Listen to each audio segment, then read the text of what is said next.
డబ్బు విడుదలపై ఆర్థిక శాఖ అధికారులు కొర్రీలు పెడితే విడుదల చేయమని చంద్రబాబు నాయుడు హుకుం జారీ చేశాడు.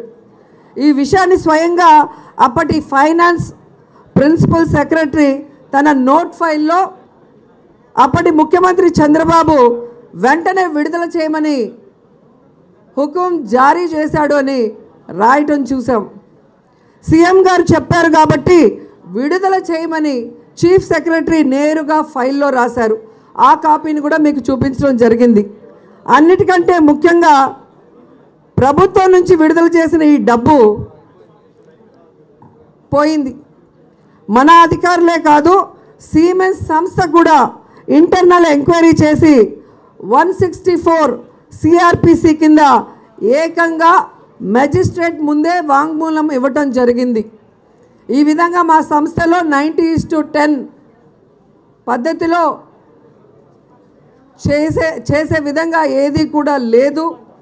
అసలు ఆ జీవోకి అక్కడ జరిగిన స్కామ్కి మాకు సంబంధమే లేదు అని క్లియర్గా వాళ్ళు మెజిస్ట్రేట్ ముందే వాంగ్మూలం ఇవ్వటం కూడా మీ అందరూ కూడా చూడటం జరిగింది. ఆ కాపీస్ కూడా చూపించడం జరిగింది. అండ్ ఏ విధంగా ఈ యొక్క స్కిల్ డెవలప్మెంట్ స్కామ్ అనేది చంద్రబాబు నాయుడు గారు ముఖ్యమంత్రిగా ఉన్నప్పుడే ఒక వ్యక్తి ఏసీబీకి రాతపూర్వకంగా ఇచ్చారు. దాని మీద అప్పుడే విజిల్ బ్లోయర్గా ప్రభుత్వానికి అంటే జూన్ 2018లోనే ఒక హెచ్చరిక జారీ చేయడం జరిగింది. ఆ హెచ్చరిక జారీ చేసిన తర్వాత విచారణని మొదలుపెట్టిన దాన్ని ముందుకు సాగనీయకుండా ఏవైతే నోట్ ఫైల్స్ ఉన్నాయో దానికి సంబంధించినవి అవి మాయం చేశారు అన్నది అందరూ కూడా గమనించాల్సిన విషయం. ఈరోజు ఎంత దురదృష్టకరం అంటే ఎంఓయు ఏదైతే సిమెన్స్తో చేసుకున్నామని చెప్తున్నారో వాళ్ళు ఒక పైసా ఇవ్వలేదు, అప్పటి ప్రభుత్వం వాళ్ళకు ఒక పైసా ఇవ్వలేదు. కానీ డిజైన్ టెక్ కంపెనీకి ఎలా డబ్బులు ఇచ్చారు, ఆ డిజైన్ టెక్ కంపెనీ ఏ విధంగా ట్యాక్స్లు ఎగ్గొట్టడానికి వాళ్ళు చేసిన ప్రయత్నంలో ఈ విషయం బయటపడటం, అప్పుడే ఈ కంపెనీ లావాదేవీలపై జిఎస్టీ అధికారులు పూర్తి స్థాయిలో దృష్టి పెట్టినప్పుడే వాళ్ళకి అర్థమైంది ఏంటంటే దాదాపుగా 2017లోనే ఇది బయటపడింది.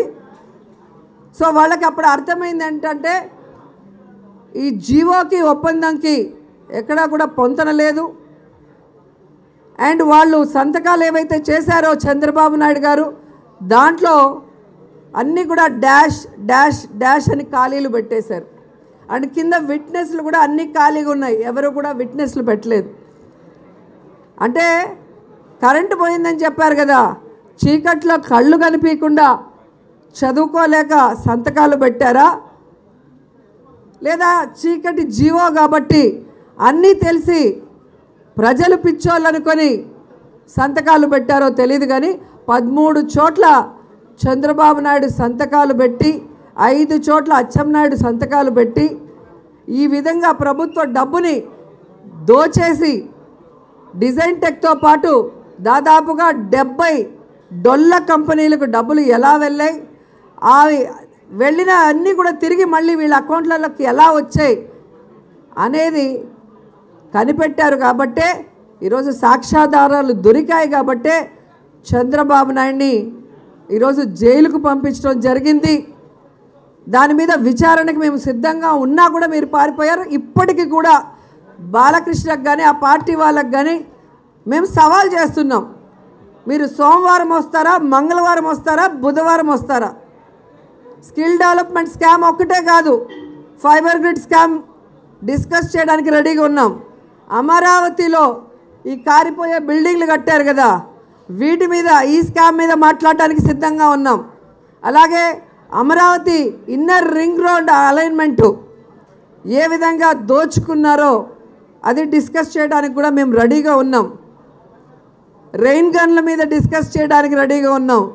అలాగే చంద్రన్న తోఫా కింద ఎలా దోచుకున్నారో డిస్కస్ చేయడానికి మేము రెడీగా ఉన్నాం. మీరు రెడీగా ఉన్నారా అని అడుగుతున్నా. సినిమాలో డైరెక్టరు రైటరు రాసిచ్చింది చెప్పడం కాదు బాలకృష్ణ గారు.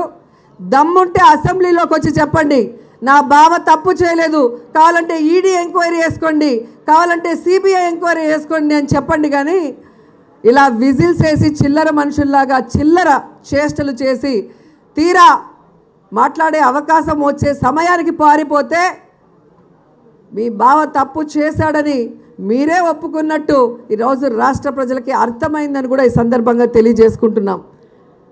అండ్ సిగ్గు లేకుండా మీరు చూస్తే లోకేష్ గారు ఢిల్లీకి పోయారు. ఢిల్లీకి పోయి బహిరంగ చర్చకు వస్తారా అని అడుగుతాడు. సరే, నీకు అసెంబ్లీలోకి రావటానికి ఎట్లాగూ అర్హత లేదు, నువ్వు ఎమ్మెల్యే కూడా కాలేవు. నీ మామ ఉన్నాడు కదా బాలకృష్ణ, ఆయన రమ్మన్నయ్యా, ఇంకా 3 రోజులు ఉంది కదా. 6 కోట్ల మంది ప్రజల తరఫున చర్చ జరిగే ఈ అసెంబ్లీలో బహిరంగ చర్చకి మేము రెడీగా ఉన్నాం. మీరు రెడీగా ఉంటే మీ ఎమ్మెల్యేలని మీ మామని లోపలికి రమ్మను, తేల్చుకుందాం. ఈరోజు తెలుగుదేశం పార్టీ వాళ్ళ పరిస్థితి ఎలా ఉందంటే కుడితిలో పడ్డ ఎలుకలా తయారయ్యాడు. 45 ఏళ్ళ ఇండస్ట్రీ అని చెప్పుకునే చంద్రబాబు నాయుడు ఇన్ని సంవత్సరాలు చాలా తెలివిగా వ్యవస్థల్ని మేనేజ్ చేస్తూ దోచుకున్న చంద్రబాబు నాయుడు ఇదేంట్రా ఎలక్షన్ సమయానికి ఇలా అడ్డంగా సాక్ష్యాధారాలతో దొరికిపోయాడే. ఇక మన తెలుగుదేశం పార్టీ అనేది శాశ్వతంగా సమాధి కట్టినట్టే, ఇక మన భవిష్యత్తు ఏంటి అన్న భయంలో వాళ్ళకి పిచ్చెక్కి చిన్న మెదడు చితికి ఏం మాట్లాడుతున్నాడో తెలియని పరిస్థితికి ఈరోజు అసెంబ్లీలో బయట వాళ్ళు ప్రవర్తిస్తున్న తీరు చూస్తుంటే వాళ్లకు ఓట్లేసిన ప్రజలు ఈరోజు సిగ్గుతో తల ఉంచుకుంటున్నారు. ఇలాంటి వాళ్ళక మనం ఓట్లేసింది. ఈ తెలుగుదేశం పార్టీ వాళ్ళు మన సమస్యల మీద చర్చించడం కాదు కదా, ఈరోజు వాళ్ళే మనకి సమస్య అయి కూర్చున్నారు. ఈ తెలుగుదేశం పార్టీ వాళ్ళు గత 5 సంవత్సరాలు రాష్ట్రం విడిపోయినప్పుడు అనుభవం ఉంది కదా అని చెప్పి వీళ్ళ చేతికి అధికారం ఇస్తే ఈ తెలుగు దొంగల పార్టీ ఈ రాష్ట్ర ప్రజల డబ్బుని ఎలా దోచుకుందో తెలిసి అందరూ కూడా దిగ్భ్రాంతికి గురయ్యారని కూడా ఈ సందర్భంగా తెలియజేసుకుంటున్నా.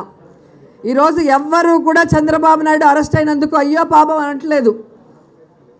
అతనితో పాటు ఎవరెవరు ఈ స్కామ్లో పాలు పంచుకున్నారు, ఎవరెవరు దోచుకున్నారు, ఏ స్కామ్లు జరిగాయి అన్నిటి మీద కూడా ఎంక్వైరీ చేసి అందరినీ కూడా లోపల వేయండి అని ఈరోజు ప్రజలు, చదువుకున్న మేధావులు అందరూ కూడా చెబుతున్నారు. అంటే తెలుగుదేశం పార్టీ పాపాలు పండిపోయాయి, వాళ్ళు చేసిన తప్పులన్నిటికీ కూడా సాక్ష్యాలు దొరికిపోయాయి. కాబట్టి ఇంకెవ్వడూ కూడా తప్పించుకునే పరిస్థితి లేదు.